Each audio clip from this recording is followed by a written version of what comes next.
நீ ஆர்ட்ஸ் தானடா படிச்ச, எப்படி ஐடில வேலை பார்க்குற? எந்த டிகிரினாலும் பரவாயில்லண்ணா. சென்னையில் இருக்க எஸ்எல்ஏ ஐடி ட்ரைனிங் இன்ஸ்டியூட் தான் நான் ட்ரைனிங் எடுத்தேன். மாதம் 30,000 சம்பாதிக்கிறேன். சூப்பர்டா. For IT training and placement contact 8870767784.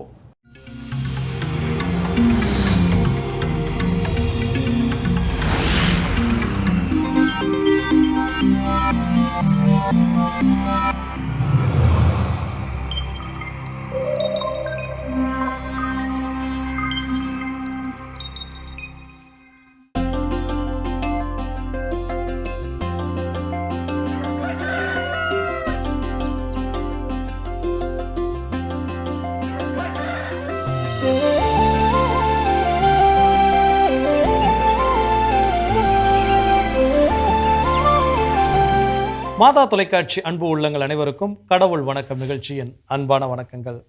வணக்கம் கல்பனா, எப்படி இருக்கிறீங்க? நலமா இருக்கேன் ஜோ, நீங்க எப்படி இருக்கீங்க?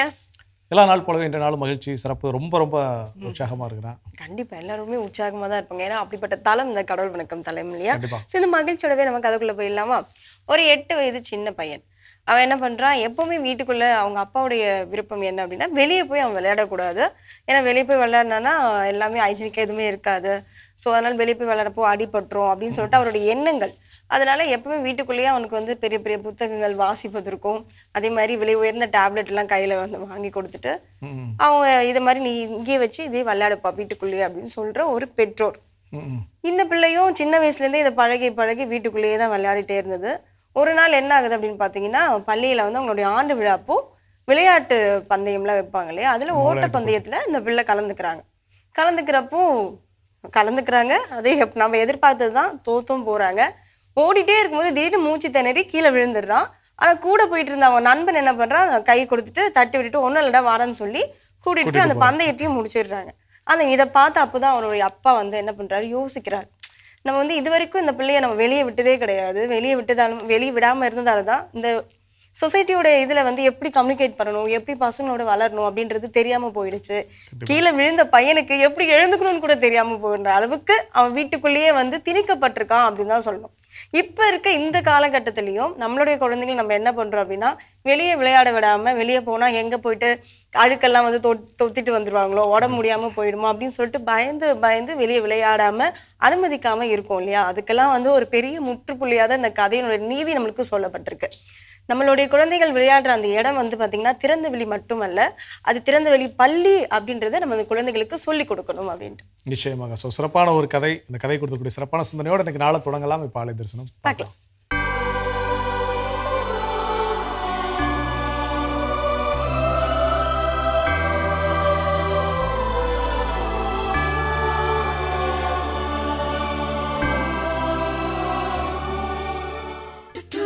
உறவு மலரும் புனித இடம் ஆலயம், உள்ளம் ஒன்று சேரும் இடம் ஆலயம்.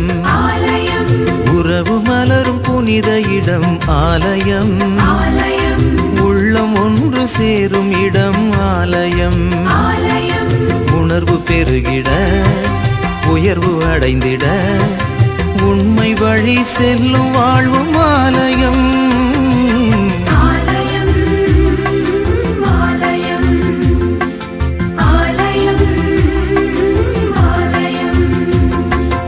உறவு மலரும் புனித இடம் ஆலயம், உள்ளம் ஒன்று சேரும் இடம் ஆலயம்.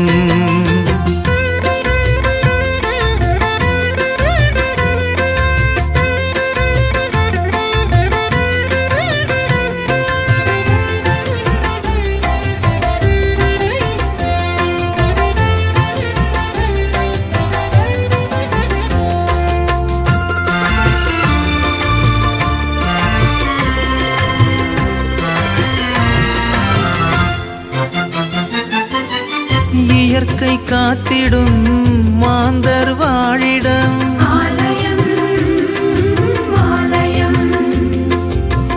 பகிர்ந்து வாழ்ந்திடும் உயிர்கள் உறைவிடம்.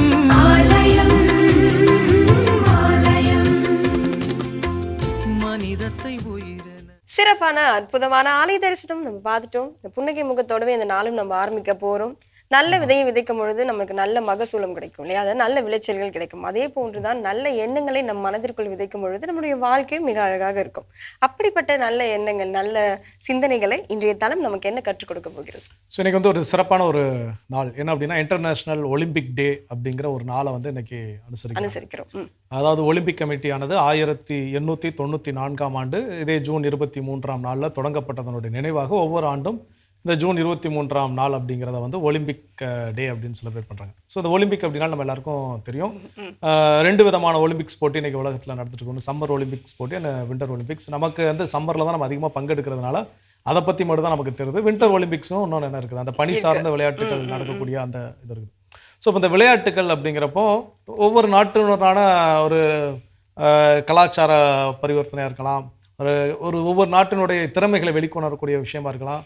இது என்ன சொல்லுவாங்க அப்படின்னு பார்த்தீங்கன்னா, திறமைகளை, அதாவது ஒரு பெரிய நம்ம நட்பிற்கு ஒரு பெரிய பாலமாக என்ன இருக்குன்னு பார்த்தீங்கன்னா விளையாட்டுகள் அப்படிங்கிறது இருக்கும். நம்ம பள்ளிக்கூடங்கள்லேயே பார்த்தோம் அப்படின்னா அடிச்சுக்குவாங்க பிடிச்சிக்குவாங்க, ஆனால் விளையாட்டு அப்படின்னு ஸ்கூல் வந்துட்டோம்னா எல்லாம் ஒன்றா சேர்ந்து தெரியாது, அந்த மாதிரி விளையாடக்கூடிய விஷயங்கள் இருக்கும். ஸோ இப்போ அந்த விளையாட்டினால் கிடைக்கக்கூடிய நன்மைகள் நிறையா. நீங்கள் கதையில் சொன்ன மாதிரி இன்னைக்கு ரியல் லைஃப்லையும் நிறைய பெற்றோர்கள் தங்களுடைய குழந்தைகளை வீட்டை தாண்டி வெளியில் சென்று விளையாடுவதற்கு அனுமதிப்பது இல்லை. ஸோ அதற்கு வந்து நீங்கள் சொன்ன மாதிரி ஹைஜீனிக் ஒரு ப்ராப்ளமாக இருந்தாலும் இன்னொரு முக்கியமான ப்ராப்ளம் என்ன நினைக்கிறாங்கன்னா, இன்னைக்கு வெளியே எந்த அளவுக்கு சுதந்திரமாக குழந்தைங்க இருப்பாங்க, குழந்தைகளுடைய பாதுகாப்பு எப்படி உறுதி செய்கிறது அப்படின்னு ஒரு விஷயம் இருக்குது. இருந்த போதிலும் இன்னைக்கு குழந்தைகளை பக்கத்து வீட்டில் எதிர்த்த வீட்டு குழந்தைங்களோடு விளையாட விடுறது ரொம்ப ரொம்ப அவசியமான ஒன்றாக இருக்கின்றது. ஏன்னா எனக்கு வந்து அப்படிப்பட்ட ஒரு கலாச்சாரம் குறைந்து கொண்டே வருகிறது. பக்கத்து வீட்டில் யார் இருக்காங்க, எதிர்த்த வீட்டில் யார் இருக்காங்க, எதுவுமே யாருக்கும் தெரியாது. சில நேரங்கள் அந்த பக்கத்தில் இந்த வீட்டில் 10ஆம் கிளாஸ் படிக்கக்கூடிய பையன் இருக்கானா, அந்த வீட்டில் 9ஆம் கிளாஸ் அப்படிங்கிறதுலாம் என்னைக்கோ ஒரு நாள் தான் அது வெளியே புலப்படக்கூடிய ஒரு விஷயமாக இருக்கின்றது. அப்போ நம் குழந்தைகளை வீட்டை விட்டு வெளியே விளையாட செல்வதால், விளையாட அனுமதிப்பதால் அந்த குழந்தைகளுக்கு கிடைக்கக்கூடிய நல்ல நல்ல விஷயங்கள் என்னென்ன இருக்கு. அப்போ அதில் முதல் விஷயம் என்ன சொல்றாங்க அப்படின்னா, ஹெல்த்தி, ரொம்ப ரொம்ப உடல் ஆரோக்கியம். நம்ம நிறைய பயப்படக்கூடிய விஷயம் என்னன்னா, வெளியே போய் விளையாண்டா குழந்தைகளுடைய ஆரோக்கியத்திற்கு ஏதாவது கேடு நடக்குமோ அப்படின்னு சொல்லி. இப்போ சின்ன வயசுல எங்க வீடுக்கு பக்கத்துல தான் வீடு கட்டினாங்கன்னா ஆத்து மணல் அடிச்சு போட்டிருப்பாங்க. அந்த ஆத்து மணல்ல ஏறி அடிச்சு புரண்டு விளையாடி தலையெல்லாம் மண்ணாகி அப்புறம் வீட்டுக்கு வந்து வீட்டுல திட்டு வாங்கி அப்புறம் ஷாம்பு போட்டு குளிக்கிறப்ப சில டைம் ஒழுங்கா அந்த மண்ணெல்லாம் போலன்னா அதுக்கு வேற அடி விழும், 2 அடி. இதெல்லாம் வீடு கட்டுவீங்க போல இருக்கு. அப்படிலாம் விளையாடி உருண்டு புரண்டெல்லாம் என்ன விளையாடணும். இன்னைக்கு இருக்கக்கூடிய காலகட்டத்தில் அப்படி குழந்தைகளுக்கு விளையாடுறதுக்கு வாய்ப்பு கிடைக்குதான்னு கேட்டா, நாமளே நம்முடைய குழந்தைகளை மண்ணில் விளையாடுறதுக்கு என்ன பண்றதுல அனுமதிப்பது இல்லை. ஸோ அதில் வந்து ஏதாவது யாராவது எச்சில் உமிழ்ந்திருப்பாங்க, அதில் இருக்கக்கூடிய ஏதாவது ஒரு கிருமிகள் வந்து உடலுக்கு ஓமை ஏற்படுத்தும் அப்படின்னு சொல்லி அது வரும் நிச்சயமாக. என்ன அப்படின்னா, மண்ணில் விளையாடுறப்போ அதில் இருக்கக்கூடிய இன்ஃபெக்ஷன்ஸ் எல்லாம் குழந்தைகளுக்கு வரும். ஆனால் இதனால் என்ன ஒரு நல்ல விஷயம் நடக்கும்னு பார்த்தீங்கன்னா, குழந்தைகளோட நோய் எதிர்ப்பு தன்மை அப்படிங்கிறது அதிகமாகும். அப்போ ஆட்டோமேட்டிக்காக அவங்களுக்கு வந்து உடலில் இருக்கக்கூடிய இம்யூனிட்டி லெவல் வந்து என்ன ஆகும்னா இன்க்ரீஸ் ஆக ஆரம்பிக்கும். அப்போ என் குழந்தை வந்து அந்த மாதிரியான எந்த ஒரு விஷயத்தை ஃபேஸ் பண்ணவே கூடாது, பிரச்சனையை ஃபேஸ் பண்ணக்கூடாது அப்படின்னா, வெரி ஃபர்ஸ்ட் டைம் வந்து அவங்க வந்து ஏதாவது மாதிரியான டிசீஸ் அவங்களுக்கு அஃபெக்ட் ஆகிறப்போ அவங்களோட இம்யூனிட்டி லெவல் எப்படி இருக்குங்க, ரொம்ப லோவாக இருக்கும். ஸோ அப்போ அதெல்லாம் வந்து ஆரோக்கியமாக இருக்கணும் அப்படின்னா வீட்டை விட்டு விளையாட அனுமதிப்பது ரொம்ப ரொம்ப முக்கியம். நல்லது அப்படின்றத இன்னும் தொடர்ந்து இதை பற்றி பேசலாம். விவாத பகுதி பார்க்கலாம்.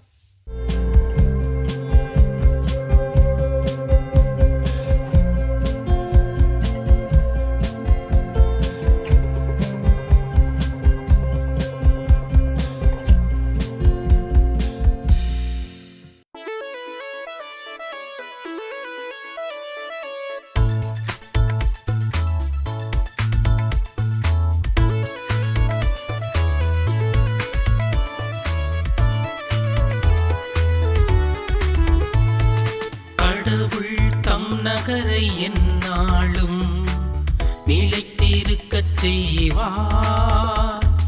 கடவுள் தம் நகரை என்னாலும் நிலைத்திருக்கச் செய்வார். ஆண்டவர் மாண்பு மிக்கவர் நம் கடவுளின் நகரில் அவரது திருமலையில் மிகுந்த புகழுக்கு உரியவர். தொலைவடக்கில் திகழும் சீயோன் மலை அனைத்து உலகிற்கும் மகிழ்ச்சியால் இலங்குகின்றது. மாவேந்தரின் நகரும் அதுவே, அதன் அரண்மனைகளில் கடவுள் வீற்றிருந்து தம்மையே அதன் கோட்டையென காட்டியுள்ளார். கடவுள் தம் நகரை என்னாலும் நிலைத்திருக்கச் செய்வார். கடவுள் தம் நகரை என்னாலும் நிலைத்து செய்வார். இயேசுவில் பிரியமான சகோதர சகோதரிகளே, மாதா டிவி நேரர்களே, உங்களை தினம்தோறும் திருப்பாடலில் சந்திப்பதில் நான் மகிழ்ச்சி அடைகின்றேன். பிரியமானவர்களே, இன்று நமக்கு கொடுக்கப்பட்ட இந்த திருப்பாடல் அதிகாரம் 48. இந்த திருப்பாடலின் பின்னணி பார்த்தோம் என்றால், இஸ்ரேல் மக்கள் பல அரசுகளால் தாக்கப்படுகின்றன. அவர்கள் ஒரு சிறிய நகரமாக இருந்தாலும் அவர்களுடைய அரசு இறை அரசாக இருந்தது. எனவே அவர்களை முறியடிக்கணும், அவர்களை கீழே தள்ளிவிடணும் என்று உரிமையோடு பல அரசுகள் முயற்சி செய்தார்கள். ஆனால் இஸ்ரேல் மக்களோ ஆண்டவரின் அடைக்கலத்தை நாடி தேடி வந்தார்கள். எனவே ஆண்டவருடைய கோட்டையாகவும் அரணாகவும் இஸ்ரேல் முழுவதும் காக்கப்பட்டது. அங்கு இருக்கிற அரசர்கள் பயந்து நடுநடுங்கி அவர்களை தொடுவதற்குடி நெருங்காமல் அவர்கள் திரும்பி சென்றார்கள். இதைத்தான் இன்றைய முதல் வாசகமும் 1 அரசர்கள் அதிகாரம் 19 பார்த்தோம் என்றால், இஸ்ரேல் மக்களை தாக்கும் பொழுது எபிரேயர் அரசர் ஆண்டவருடைய சன்னிதானத்திற்கு முழுமையாக அவரை அர்ப்பணித்தார். ஆண்டவரே, இது எங்களுடைய காரியம் அல்ல, மாறாக நீர்தாமே எங்களை படைத்திருக்கின்றீர், நீர்தாமே எங்களை உருவாக்கின்றீர் என்று தம்மையே தாழ்த்தி கொண்டு இறை சன்னிதானத்தில் அந்த அரசர் தன்னையும் அவருடைய மக்களையும் அர்ப்பணித்தார். அதனுடைய விளைவு பார்த்தோம் என்றால், அங்கு இருக்கும் அரசர்கள் திகைப்புக்குள்ளாக்கி அவர்கள் அந்த இடத்தை விட்டு சென்றார்கள். பிரியமானவர்களே, இறைவனை நாடி தேடி ஓடுகின்ற பிள்ளைகளாக இருக்க வேண்டும். எவ்வாறு அந்த எபிரேயர் அரசர் ஆண்டவர் தாமே எம் அடைக்கலம், நீரில்லாமல் நான் ஒன்றுமில்லை என்று ஆண்டவரை நாடி தேடி சென்றாரோ, அதே போல நம்மளுடைய இக்கட்டான வேளையில் மட்டுமல்லாமல் நம்மளுடைய எல்லா வேளையிலும் ஆண்டவர் தாமே துணை என்று நாம் நாடி தேடி ஓடுகின்ற பிள்ளைகளாக இருக்க வேண்டும். ஆனால் பல வேளையில் பல சமயத்தில் நாம் நன்றி கெட்டவர்களாக இருக்கிறோம். ஏனென்றால் நம்மளுடைய கஷ்டத்திலும் நஷ்டத்திலும் மட்டும்தான் நாம் ஆண்டவரை தேடுகிறோம். நம்மளுடைய ஆசீர்வதிக்கப்பட்ட நேரங்களில் ஆண்டவரை நாம் மறந்து விடுகிறோம். பிரியமானவர்களே, எல்லா நேரங்களையும் தந்தவர் நம் ஆண்டவர். ஆனால் நாம் நேரங்களையும் காரியங்களையும் பார்த்து இது நல்ல நேரம், இது கெட்ட நேரம் என்று நாம் தீர்மானம் செய்கிறோம். ஆனால் நேரங்களையும் காலங்களையும் தந்தவர் நாம் ஆண்டவர், நம்மை படைத்தவர் நம் ஆண்டவர். எனவே பிரியமானவர்களே, ஆண்டவரை நாடி தேடி ஓடுகின்ற பிள்ளைகளாக மாறுவோம். ஆண்டவரை நாடி தேடி ஓடுகின்ற பிள்ளைகளாக மாறினோம் என்றால் அவருடைய ஆசீர்வாதத்தையும் அருளையும் காண்போம். அதுதான் எபிரேயர் தன்னையே முழுமையாக ஆண்டவரிடத்தில் ஒப்படைக்கும் பொழுது, தன்னையே தாழ்த்தி கொண்டு அர்ப்பணிக்கும் பொழுது, அவர் சீராக் அதிகாரம் 35 இறைவசனம் 16-17 வாசித்தோம் என்றால் அதனுடைய அர்த்தம் நம்மளுக்கு தெளிவாக புரியும். நாம் பல வேளையில் பல சமயத்தில் ஆண்டவரிடத்தில் நம்மளுடைய ஜெபங்களை எவ்வாறு நாம் ஆண்டவரிடத்தில் சமர்ப்பிக்கின்றோம். என்னுடைய தேவை, என்னுடைய நலன், என்னுடைய ஆசீர் என்று நம்மளுடைய தேவைகளை தான் ஆண்டவரிடத்தில் ஒரு ஜெபமாக சமர்ப்பிக்கின்றோம். மாறாக நம்மையே தாழ்த்தி கொண்டு ஆண்டவரே நீர்தாமே என் அடைக்கலம், நீர்தாமே என் கோட்டை என்று நாம் தாழ்த்தி கொண்டு ஜெபிக்கும் பொழுது அந்த ஜெபமானது ஆண்டவருடைய முகிலை துளைத்து கொண்டு ஆண்டவரிடத்தில் சேர்மாமாம். எனவே பிரியமானவர்களே, அந்த சீராக் அதிகாரம் 35-16-17 கூறுவது போல நாமும் நம்மளுடைய வாழ்க்கையில் ஆண்டவரே நீர்தாமே என் அடைக்கலம், நீர்தாமே என் கோட்டை என்ற ஜெபங்களாக நாம் மாற்றினோம் என்றால் ஆண்டவருடைய ஆசீரும் அருளும் நாம் உணர்வோம். 3வது பகுதியாக பார்த்தோம் என்றால், ஆண்டவருடைய ஆசீரும் அருளும் நமக்கு மட்டுமல்லாமல் அது பிறருக்கு பறைசாற்றக்கூடியதாக அமைய வேண்டும். எவ்வாறெனில், நாம் நிற்பதும் நடப்பதும் இயங்குவதும் அவருடைய வல்லமையால். எனவே அவருடைய அன்பை நாம் சுவைக்க வேண்டும் என்றால் நாம் பிறரை நேசிக்கக்கூடிய மகளாக இருக்க வேண்டும். பிறரை நாம் முழு மனதோடு தன்னைத்தானே நேசிப்பது போல பிறரையும் நேசிக்கும் பொழுதுதான் ஆண்டவருடைய உண்மையான அன்பை நாம் சுவைக்க முடியும். எனவே பிரியமானவர்களை, இத்தகைய சிந்தனையோடு நாம் இந்த தாவீது அரசனோடு நாம் இணைத்து பார்ப்போம். நாம் எவ்வாறு, எந்த நிலையில் நாம் இருக்கிறோம்? நாம் ஆண்டவரை தயவாக தேடி ஓடி செல்கின்ற பிள்ளைகளாக இருக்கிறோமா? ஆண்டவருடைய ஆசீர்வாதத்தை நாம் நம்மையே தாழ்த்தி கொண்டு ஏறெடுக்கிற ஜபங்களாக இருக்கிறதா?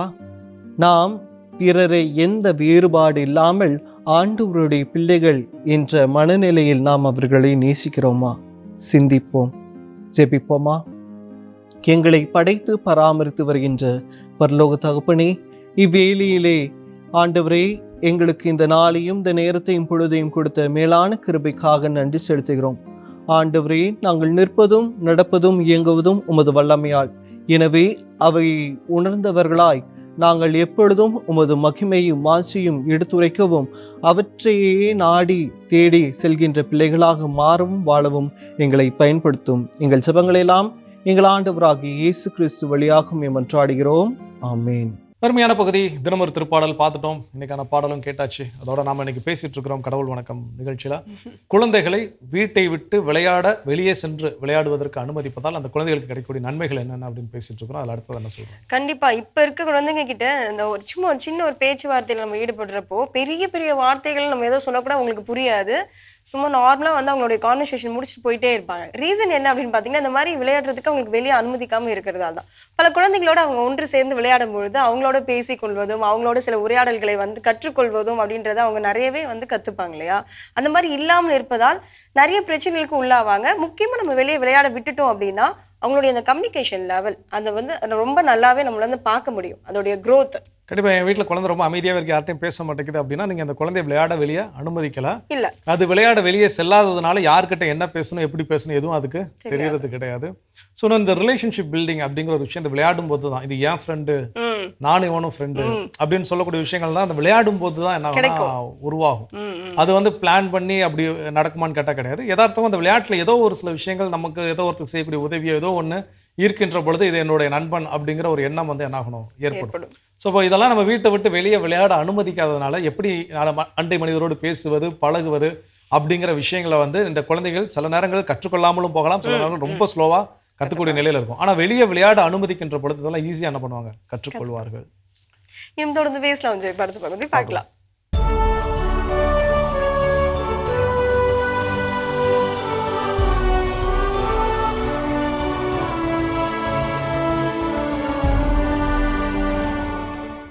ஜூன் 23 புனித ஜோசப் கஃபாசோ. இத்தாலி நாட்டில் உள்ள காஸ்டல் நோவா தே அஸ்டி பகுதியில் வாழ்ந்த விவசாய குடும்பத்தில் கிபி 1811ஆம் ஆண்டு ஜனவரி 15ஆம் நாள் பிறந்தார் ஜோசப் கஃபாசோ. சிறுவயதிலேயே ஒருத்தல் முயற்சிகளை மேற்கொண்ட இவர் திருப்பலியில் பங்கெடுப்பதிலும் ஜெபமாலை ஜபிப்பதிலும் ஆர்வத்தோடு இருந்தார். தன் பகுதியில் வாழ்ந்த சிறுவர்களுக்கு மறைக்கல்வியினை கற்றுக் கொடுத்த ஜோசப் கஃபாசோ குருத்துவ பயிற்சி பெற்று கிபி 1833ஆம் ஆண்டு தன் 22வது வயதில் குருவாக அருட்பொழிவு பெற்றார். கிபி 1836ஆம் ஆண்டு தூரி நகரில் அமைந்திருந்த குருமடத்தில் அறநெறி இறையியல் பேராசிரியராக பணி செய்த அருட்தந்தை ஜோசப் கஃபாசோ இளம் குருக்களுக்கு முன்மாதிரியாக விளங்கினார். மரியன்னையின் மீதும் நற்கருணை ஆண்டவர் மீதும் பக்தியோடு இருந்த அருட்தந்தை கஃபாசோ புனித தொன்போஸ்கோவிற்கு ஆன்ம ஆலோசகராக இருந்து அவரை வழிநடத்தினார். ஏழைகள் மீதும் ஆதரவற்றோர் மீதும் அன்பு கொண்டிருந்த அருட்தந்தை ஜோசப் கஃபாசோ தன் குடும்ப சொத்துக்கள் அனைத்தையும் விற்று ஏழைகளுக்கு அளித்தார்.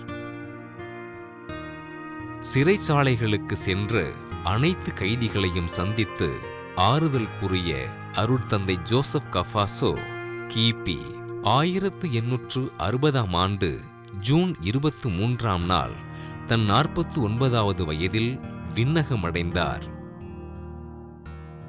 தன் வாழ்வினில் கடுமையாக உழைத்து இரக்க செயல்கள் செய்து வாழ்ந்து வந்த அருட்தந்தை ஜோசப் கஃபாசோவினை திருத்தந்தை 12ஆம் பத்திநாதர் 1947ஆம் ஆண்டு புனிதராக உயர்த்தி சிறை கைதிகளுக்கும் சிறைப்பணி செய்வோருக்கும் பாதுகாவலராக அறிவித்தார்.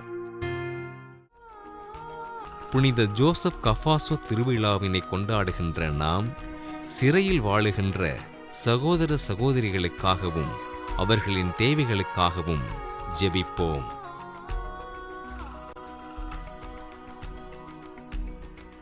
சிறப்பான இன்றைய புனிதர் பகுதி நம்ம பார்த்துட்டோம். இன்றைய நாள் குழந்தைகளை நம்ம விளையாட விட்டோம்னா எவ்வளோ நன்மைகள் சேரும் நம்மளுடைய குழந்தைகளுக்கு அப்படி சொல்லி நம்ம பேசிட்டு இருக்கோம் இல்லையா. அடுத்ததா அடுத்தது அந்த குழந்தைகள் உலகம் எப்பவுமே என்ன கிரியேட்டிவிட்டியான ஒரு உலகம். நிறைய விஷயத்தை அவங்களே என்ன பண்ணுவாங்க, கற்பனையில சிந்திச்சுட்டு இருப்பாங்க.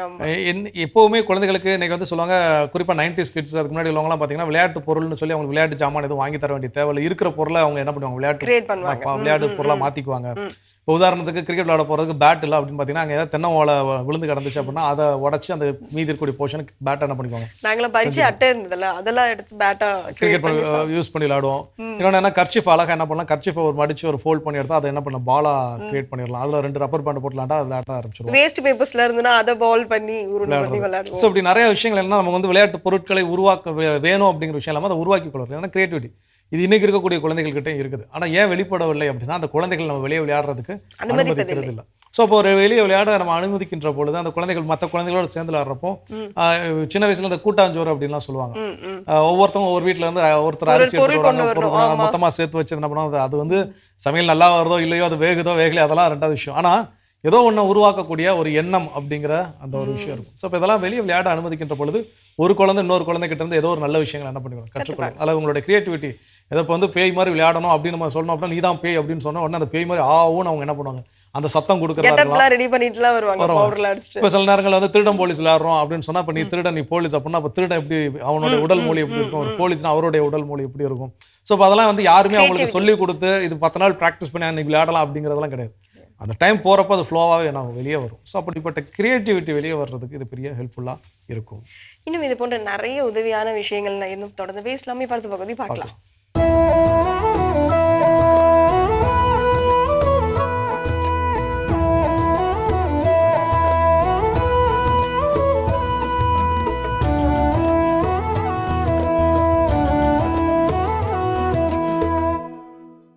என்ன கதை கேட்குறீங்க நீங்க? கூகுள் மேப்பும் திண்ணை மேப்பும் இப்படி ஒரு மாடர்ன் சோசியல் மீடியா கதையை கேட்டிருக்கீங்களா? சொல்றேன் கேளுங்க. ஓர் இளைஞன் தன் சொந்த ஊருக்கு 10 வருடங்கள் கழித்து வந்தான். அந்த ஊரிலேயே தனது பாலிய நண்பன் வீடும் இருந்தது. அவன் வீடு எங்கே என்று யாரிடமும் கேட்க அவன் துணியவில்லை. உடனே கூகுள் மேப்பை தட்டிவிட்டான். அதுவும் அவனை பந்தாவாக கூட்டி கொண்டு போக ஆரம்பித்தது. இடது வலது, நேர் வலது இடது, இப்படி மாற்றி மாற்றி காட்டி கடைசியில் ஒரு குறுகிய சந்துக்குள் கூட்டி கொண்டு போய் விட்டது. ஓரிடத்தில் யூ ஹேவ் அரைவ்டு என்று நின்று விட்டது அந்த கூகுள் வழிகாட்டி. அவனும் நின்று விட்டான். அவன் நின்ற இடம் அந்தோ பரிதாபம், பாலிய நண்பனின் வீடு அல்ல, அது ஒரு புண்ணாக்கு கடை, அருகிலே மூத்திர சந்து. படுபந்தாவாக கூட்டி கொண்டு போன அந்த டிஜிட்டல் கருவி நட்டாற்றில் நிறுத்திவிட அங்கே திண்ணையில் அமர்ந்திருந்த ஒரு தாத்தாவிடம் கேட்டான். அவர் சிரித்து கொண்டே சொன்னார், தம்பி, அந்த போன் சொல்றத கேட்காத, அதுக்கு சந்து தெரியும், ஆனா அந்த சந்துல இருக்கிற சொந்தம் தெரியாது. இடது பக்கம் திரும்பி 4வது வீடு போ, உங்க நண்பன் அங்கதான் இருக்கான், போ போ. இதுதான் கூகுள் மேப்பும் திண்ணை மேப்புங்கிற சோசியல் மீடியா கதை. எப்படி, நல்லா இருக்கா? சரி, எதை நீ நம்புவாய், கூகுள் மேப்பையா திண்ணை மேப்பையா? பல நேரங்களில் கணினி சொல்லை விட சின்னவங்களும் பெரியவங்களும் சொல்றதுதான் கரெக்டா இருக்கும்.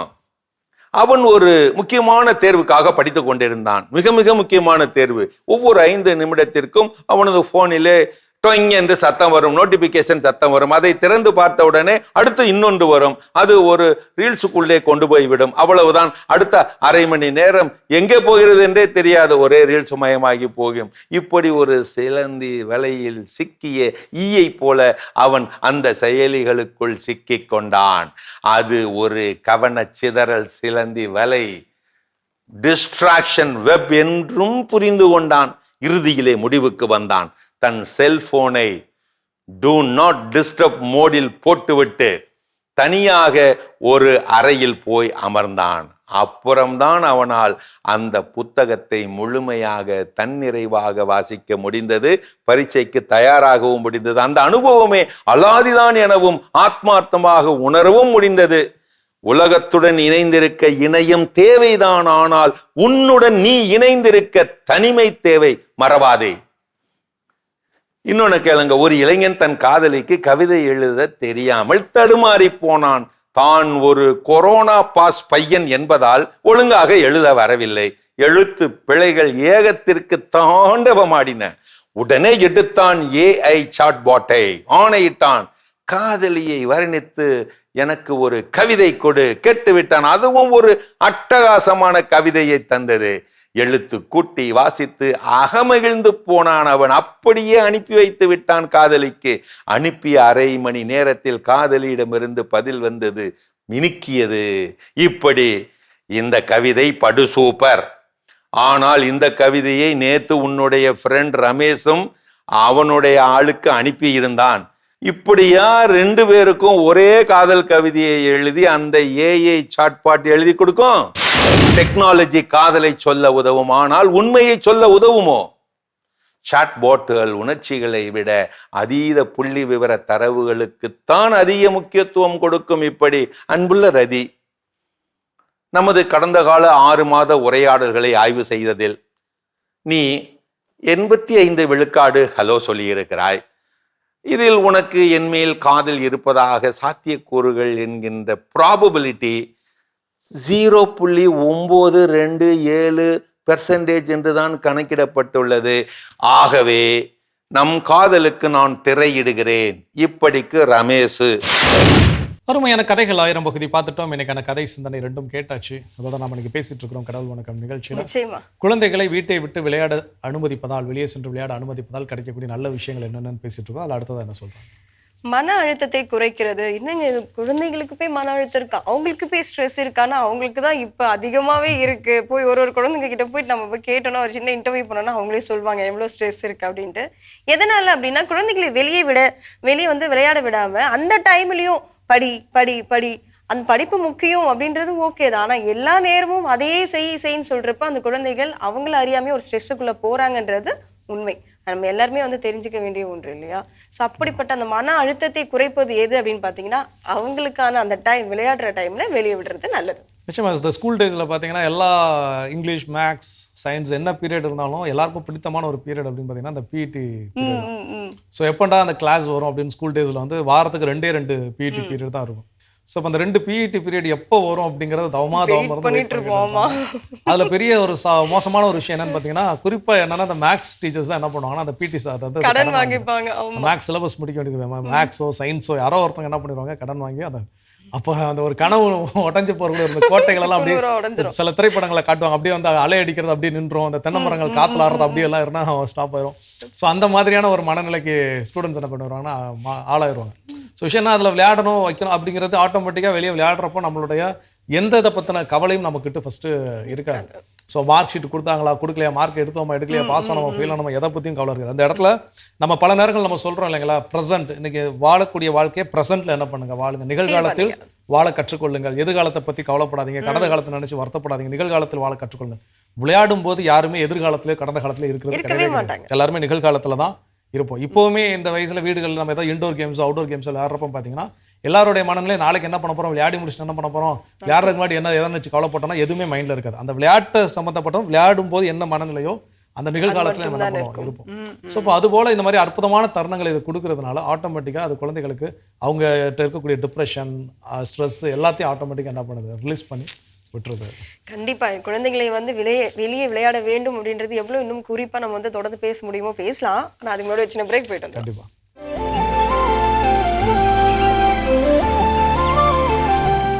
நிகழ்ச்சிக்குள் உங்களை மீண்டும் வரவேற்கிறோம். நீங்கள் பார்த்து கொண்டிருப்பது மாதா தொலைக்காட்சியின் கடவுள் வணக்கம். ஜோ, குழந்தைகளை வெளியே விளையாட விட வேண்டும் அப்படின்னா எதற்காக அப்படின்னு தான் நம்ம பேசிட்டு இருக்கோம். அடுத்ததான் அடுத்ததாக குழந்தைங்களை வீட்டை விட்டு வெளியே போய் விளையாட அனுமதிச்சோம் அப்படின்னா இந்த மாதிரியான நல்ல விஷயங்கள் கிடைக்கும். அதில் அடுத்ததாக கிடைக்கக்கூடிய நல்ல விஷயம் என்ன அப்படின்னா டீம் ஒர்க் அப்படின்னா என்ன அப்படிங்கிறத குழந்தைகள் தெரிஞ்சுக்குவாங்க. இப்போ சில விளையாட்டுகள்லாம் உண்டு. இப்போ கபடியோ கொக்கோ இந்த மாதிரியான விளையாட்டுகளை நீங்கள் எடுத்து பார்த்தீங்க அப்படின்னா பேஸ்கெட் பால், வாலிபால் எதுவானாலும் இருக்கட்டும், அது எல்லாமே டீமாக சேர்ந்து தான் விளையாட முடியும். நான் மட்டும் அதில் வந்து பெரிய ஜாம்பவா நான் மட்டும் விளையாடிடுவேன் அப்படின்னு விளையாடலாம் முடியாது. அதுக்கு வந்து கண்டிப்பாக ஒரு டீமுடைய ஒத்துழைப்பு அப்படிங்கிறது வேணும். ஒரு ஃபுட்பால் அப்படின்னு நீங்கள் எடுத்துக்கிட்டிங்க அப்படின்னா அந்த ஃபுட்பாலில் வந்து ஃபார்வர்ட் ஆடக்கூடிய பிளேயர்ஸ் இருப்பாங்க, பின்னாடி டிஃபென்ஸ் பண்ணக்கூடிய பிளேயர்ஸ் இருப்பாங்க. ஸோ இப்போ இவங்க எல்லாருடைய ரோலும் அதில் ரொம்ப ரொம்ப முக்கியம். அதில் கோல் போடுறது மட்டும் அவங்க தான் வந்து சாம்பியன்ஸ் அப்படிலாம் கிடையாது. அந்த தன்னுடைய அணி கோல் போடுறது போல தன்னுடைய அணிக்கு யாரும் எதிர் கோல் என்ன பண்ணிடக்கூடாது, வாங்கிடக்கூடாதுன்னு சொல்லி அதை சப்போர்ட் பண்ணக்கூடிய டிஃபென்ஸ் ஆடுறவங்களும் ரொம்ப ரொம்ப முக்கியமானவங்க.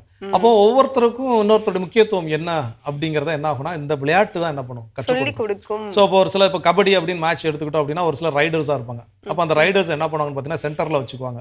ஓகே, இவன் வந்து சேஃபாக பார்த்துக்கணும், இவன் அவுட் ஆகட்டும் கூட, ஏன்னா இவனை வச்சு தான் நமக்கு டீம் பாயிண்ட் ரைட்டில் கிடைக்கும்.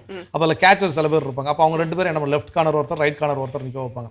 ஸோ இப்போ இதெல்லாம் என்னன்னா அந்த டீமுக்குள்ள ஒருத்தனை போனோன்னே இவன் என்ன நல்லா விளையாடுவான் அப்படிங்கிறது அவங்களுக்குள்ள டிஸ்கஷன்ஸ் தெரிய வரும். ஓகே, இவனை தூக்கி இந்த இடத்துல வச்சு இந்த பொசிஷன் வச்சு ஈஸியாக என்ன பண்ணுவாங்க, விளையாடுவாங்க. இப்போ கோகோ விளையாடும்போது சொல்லுவாங்க, ஏதாவது ஒரு தனி நபர் வந்து பயங்கரமாக அவுட்டே ஆகாமல் ரொம்ப இது பண்ணிட்டு இருக்காரு, உடனே டக்குன்னு எல்லா டைம் ஆச்சா டீம் எல்லாம் செயின் போடுங்கடா அப்படிம்பாங்க. உடனே செயின் டக்கு டக்கு டக்கு இமீடியட்டாக அந்த கோ கொடுக்க ஏதோ ஒரு லாபியில் ஈஸியாக என்ன பண்ணிடுவாங்க, அடிபட்டுருவாங்க. ஸோ அப்போ ஒரு டீமாக சேர்ந்து விளையாட, தனியாக விளையாடுறதுக்கும் ஒரு டீமாக சேர்ந்து விளையாடுறதுக்கும் நிறைய டிஃப்ரென்ஸ் இருக்குது. அந்த டிஃப்ரென்ஸ் என்னன்னு புரிஞ்சுக்கோங்க. அந்த டீம் ஒர்க் என்ன, எல்லாரும் கூட சேர்ந்து எப்படி ஒத்துழைத்து நம்ம, அதாவது சில பேர் பிடிக்காமல் இருக்கும். ஆனால் sports college team, school team, என்னோட டீம் அப்படின்னு வரும்போது எல்லாரும் அந்த தனிப்பட்ட இருக்கக்கூடிய பிரச்சனைகள்லாம் அங்கே என்ன ஆகாது, பெருசாக வெளிப்படாது. என் டீம் விளையாடணும், அந்த டீமுக்காக நான் என்ன பண்ணுறேன், சேர்ந்து விளையாடுறேன் அப்படிங்கிற மனநிலைக்கு என்ன பண்ணிடுவாங்க.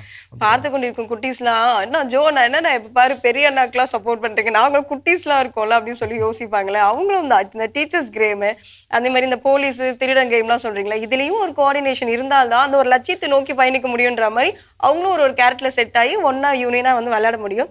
ஸோ அப்படிப்பட்ட வெளியே விளையாட்டை வந்து இது கற்றுக் கொடுக்கும்ன்றதுல எந்த ஒரு பெரிய சந்தேகமும் கிடையாது. இன்னும் தொடர்ந்து பேசலாமே, பார்த்த பகுதி பார்க்கலாம்.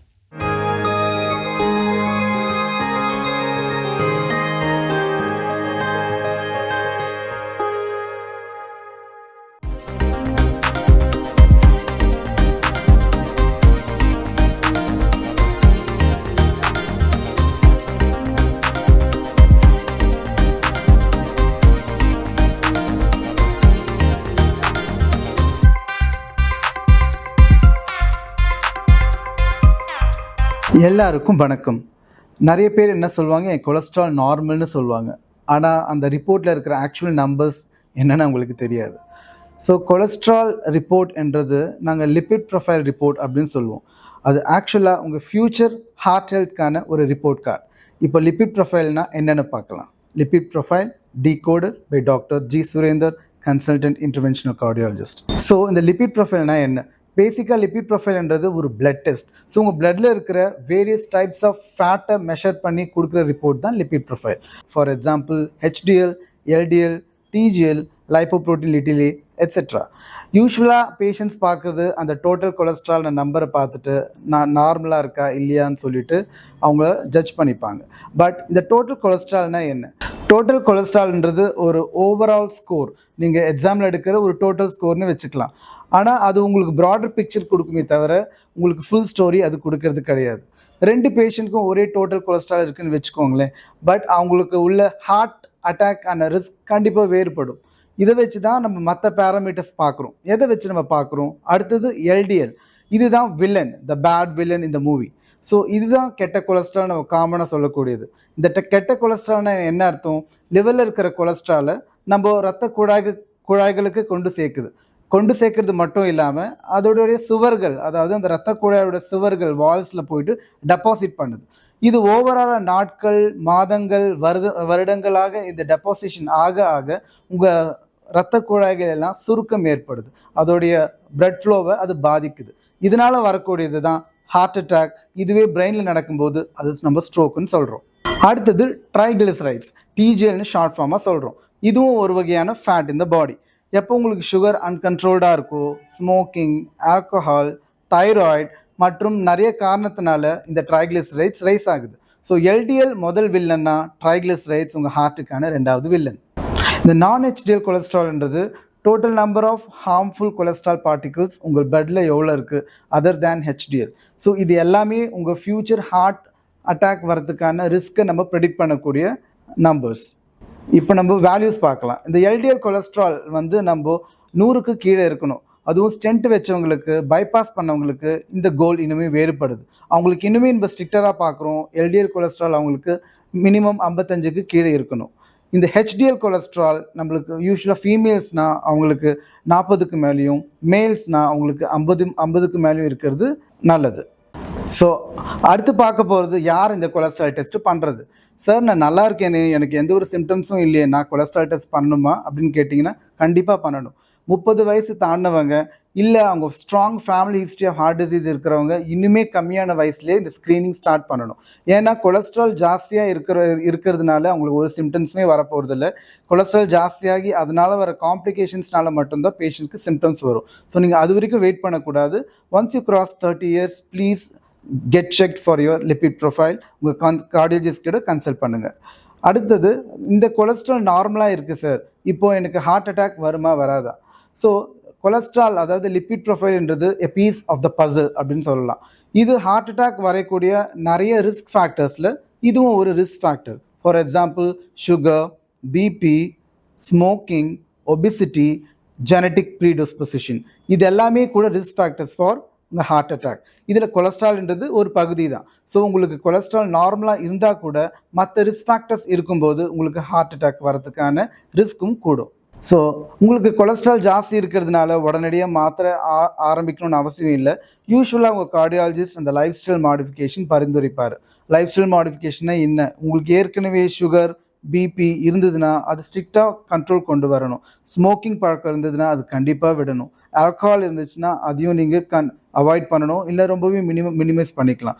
இந்த மாதிரி ரிஸ்க் ஃபேக்டர்ஸாக நீங்கள் மாடிஃபை பண்ணணும். ப்ளஸ் உங்கள் உடல் பருமன், ஒபிசிட்டி இருந்ததுன்னா உங்கள் வெயிட்டையும் நீங்கள் கண்ட்ரோல் கொண்டு வரணும். ஸோ டெய்லி நீங்கள் ஃபிசிக்கல் ஆக்டிவிட்டியை ப்ரமோட் பண்ணணும். 30லேருந்து 35 நிமிடங்கள் தினம் நீங்கள் நடக்கணும். வாரத்துக்கு 5 நாளாவது இது மினிமம் நீங்கள் செய்ய வேண்டியது இருக்குது.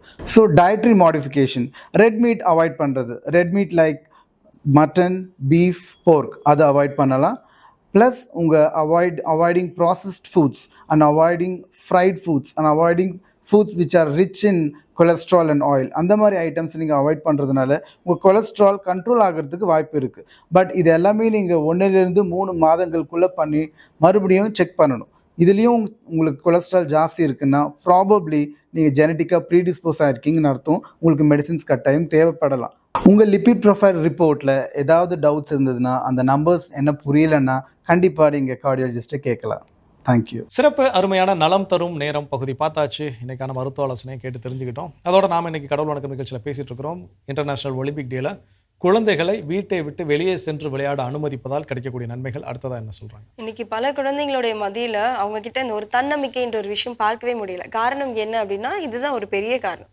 குழந்தைங்களை நம்ம தொடக்கத்துல இருந்தே வெளியே விளையாட விடாம உள்ளுக்குள்ளேயே வச்சுட்டு எல்லாமே நம்மளுடைய கண்ட்ரோல்லே எங்களுக்கு தெரியும், நாங்க சொல்றது நீங்க செய்ய அப்படின்னு சொல்லி பழகுனதால ஒரு தன்னம்பிக்கையற்ற வாழ்க்கையில் அடுத்தது என்ன கட்டம், என்ன முடிவு எடுக்க வேண்டியன்னு கூட அவங்களுக்கு தெரியாம போயிடும். ஆனா இந்த மாதிரி வெளியே போய் விளையாடுறப்போ என்ன ஆகும் அப்படின்னா, அவங்களுடைய அந்த சின்ன சின்ன சக்சஸ் கூட, ஒரு குரூப்பா விளையாடுறாங்க, ஒரு கேப்டனா இருக்காங்க, ஒரு கேப்சர் ஆயிடுது, ஒருத்தவங்களை பிடிச்சிடுறாங்க அப்படின்னா அது ஒரு பெரிய சக்சஸ் தானே அவங்களுக்கு. அது ஒரு பெரிய எக்னேஷனா அவங்க அதை எடுத்துப்பாங்க. ஸோ சின்ன சின்ன அந்த ஒரு ப்ரைஸை கூட அவங்க ஒரு பெரிய ஒரு சந்தோஷமா அதை எடுத்து கொண்டாடுவாங்க. அப்படிப்பட்ட ஒரு பெரிய சந்தோஷத்தையும் மகிழ்ச்சியும் கொடுக்கக்கூடியது எது அப்படின்னு பார்த்தீங்கன்னா, குழந்தைங்களே வெளியே அனுப்புறது தான். நிச்சயமா இதை வெளியே விளையாட போகிறப்போ அவங்களுக்கு கிடைக்கக்கூடிய சின்ன சின்ன வெற்றிகள், ஒரு டீமாக சேர்ந்து விளையாடுறப்போ கிடைக்கக்கூடிய வெற்றி எல்லாரும் உடனே ஓன் செலிப்ரேட் பண்ணுவாங்க, கொண்டாடுவாங்க. அந்த வெற்றி எதை தூண்டுதலாக இருக்குன்னு பார்த்தீங்கன்னா, தன்னுடைய வாழ்க்கையில் அடுத்த வெற்றியை பெறுவதற்கான ஒரு தூண்டுகோலாக என்ன பண்ணுது. ஸோ அந்த ஃபஸ்ட்டு எல்லார் வாழ்க்கையிலும் முதல் வெற்றி அப்படிங்கிறது அவ்வளோ எளிதில் மறக்கக்கூடிய வெற்றியாக இருக்காது. எனக்கு நிகழ்ச்சி பார்த்துட்டு அன்பர்கள்ட்ட போய் நீங்கள் சின்ன வயசில் விளையாடுறப்போ பெற்றுக்கொண்ட முதல் வெற்றி உங்களுக்கு எப்படி இருந்துச்சு, நீங்கள் முதல்ல மேடை ஏறி பரிசு வாங்கின அந்த தருணம் எப்படி இருந்துச்சு. ஸோ இதெல்லாம் வெளியே விளையாட அனுமதிக்கிறப்போ இதெல்லாம் ஒன்றா கற்றுக்கிட்டு அந்த வெற்றி தோல்வி இதில் ரெண்டுமே நடக்கும். வெற்றியும் கிடைக்கும், தோல்வியும் கிடைக்கும். ஸோ அப்போ தோல்வி கிடைக்கிறப்ப அந்த தோல்வி எப்படி ஏற்றுக்கொள்வது, அந்த தோல்வி எப்படி அடுத்து வெற்றியாக மாற்றுவது அப்படிங்கிற ஒரு பார்வை. ஸோ அப்போ அதனால் இதில் ஒரு குழந்தையினுடைய தன்னம்பிக்கை, ஒரு கான்ஃபிடென்ட் லெவல் அப்படிங்கிறது வந்து அதிகமாக என்ன ஆகும்னா இன்க்ரீஸ் ஆகும். ஸோ அப்போ வீட்டிலே வச்சிருக்கிறோம், வெளியவே விளையாட அனுமதிக்கல அப்படின்னா அந்த குழந்தைக்கு வெற்றினா என்ன தோல்வினா என்ன எதுவும் பெருசாக தெரியாது. மோஸ்ட்லி எனக்கு என்ன வீட்டுக்குள்ளே இருக்கிறப்போ வீடியோ கேம் வாங்கி கொடுத்தோ இல்லை மொபைல் ஃபோனில் வீடியோ கேம் விளையாடுறதுக்கு என்ன பண்ணுறோம் அனுமதிச்சுட்டு இருக்கோம். அதில் வரக்கூடிய வெற்றி அப்படிப்பட்ட ஒரு ஆத்மார்த்தமான ஒரு உணர்வுகளை வெளிப்படுத்துவதற்கு உதவியாக இருக்குமான்னு கேட்டால் நிச்சயமாக இருக்காது. ஸோ அப்போ வெளியே விளையாடுறப்போ அதில் கற்றுக்கொள்ளக்கூடிய வெற்றி தோல்விகள் அந்த குழந்தையினுடைய கான்ஃபிடென்ட் லெவலை பயங்கரமாக இன்க்ரீஸ் பண்ணும். இன்னும் நிறைய காரியங்கள் இன்க்ரீஸ் பண்ணும்ன்றதை நம்ம இன்னும் தொடர்ந்து பேசலாம். இப்போ அடுத்த பகுதி பார்க்கலாம்.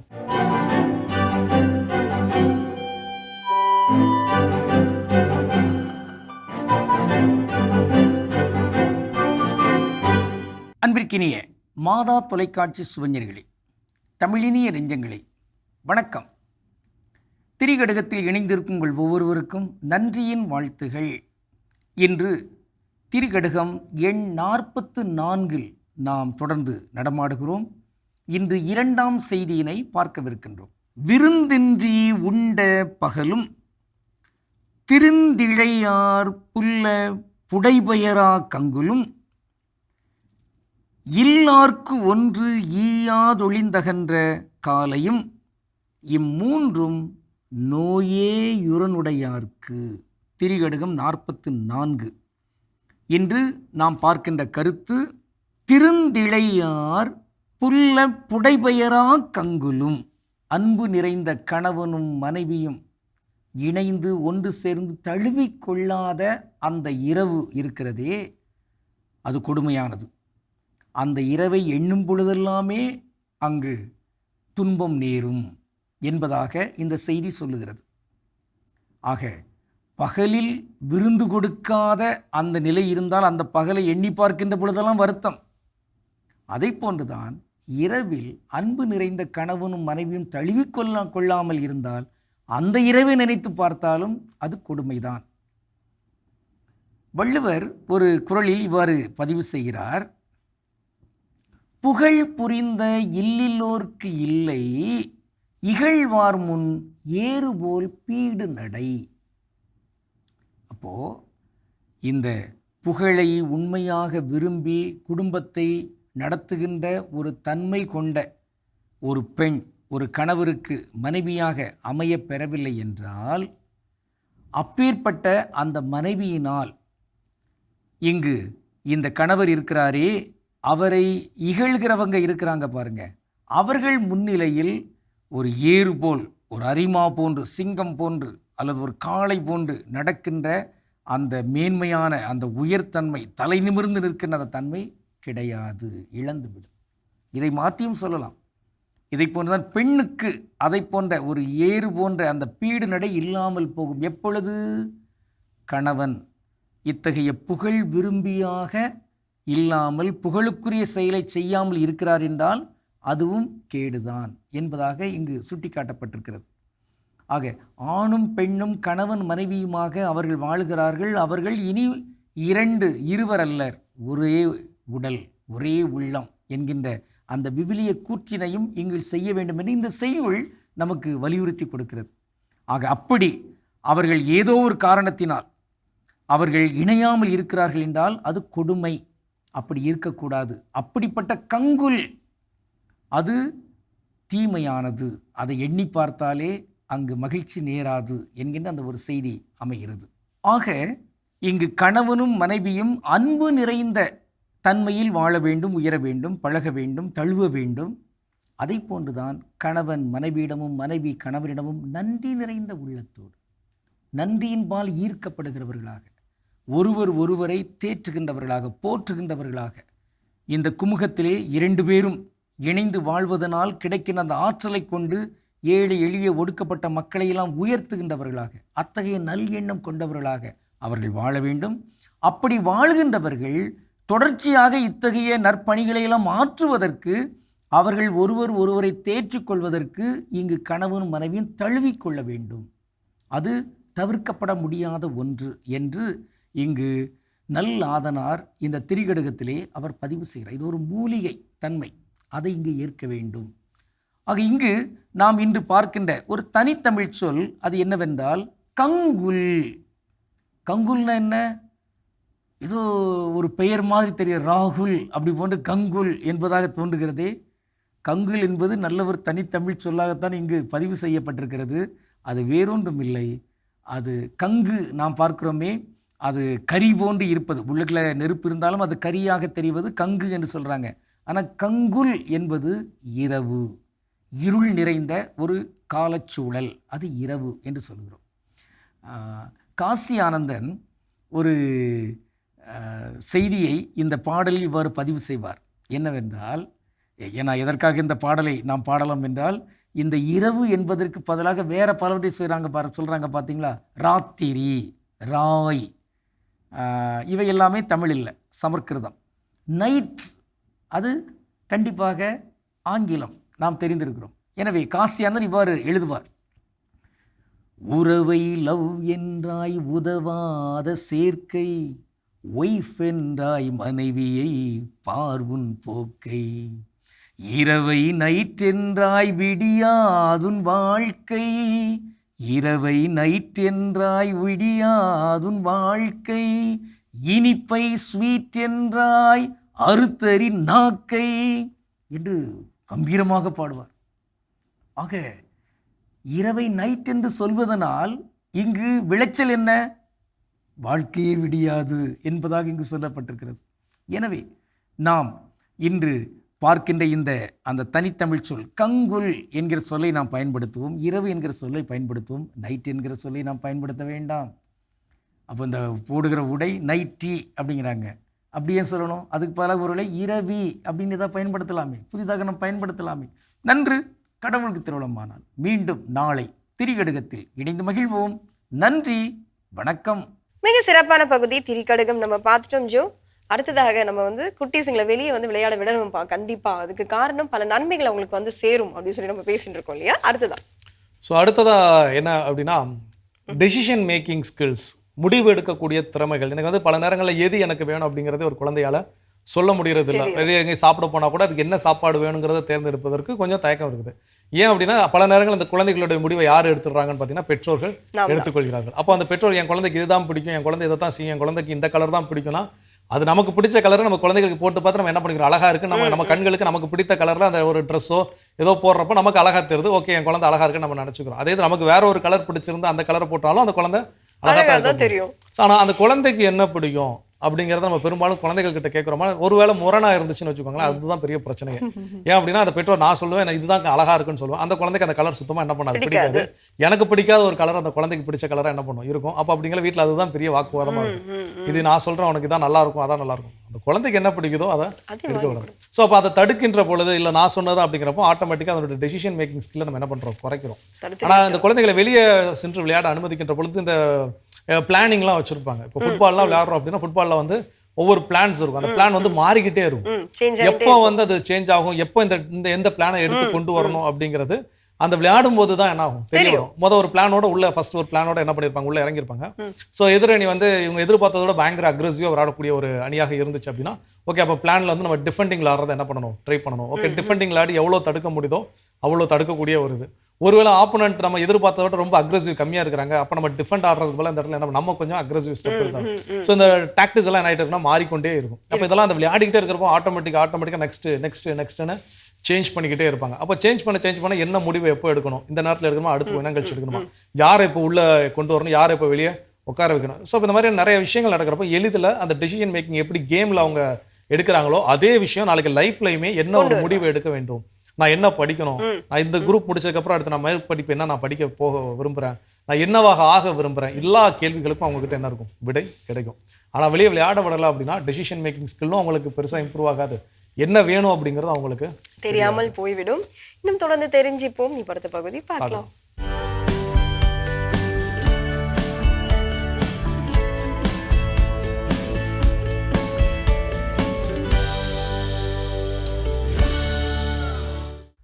நெட்ஃபிளிக்ஸில் நெக்ஸ்ட் எபிசோட் தானாக வரும். ஆனால் உங்கள் வாழ்க்கையின் நெக்ஸ்ட் சாப்டரை யார் எழுதுகிறார்கள்?